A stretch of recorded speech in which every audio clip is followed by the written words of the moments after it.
Seakan tak ada kapoknya, Mas Riah yang pernah dipenjara karena membuang tinja dan air kencing ke rumah tetangga kembali berulah. Mas Riah merupakan warga desa Jogosatru, Sukodono, Sidoarjo, Jawa Timur. Ia pernah dipenjara karena selama 7 tahun terus membuang tinja dan air kencing ke halaman rumah tetangganya yang bernama Wiwi Winarti.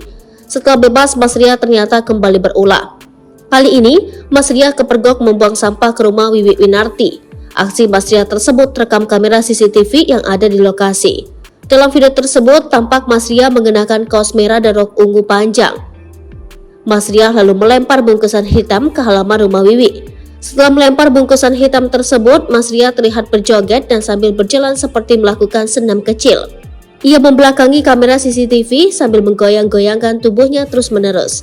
Kali ini Mas Riah membuang sampah lalu berjoget-joget seakan mengejek. Bahkan, ia juga terlihat meludah sambil melihat ke arah kamera CCTV. Video ini pun mendapat banyak komentar dari para netizen.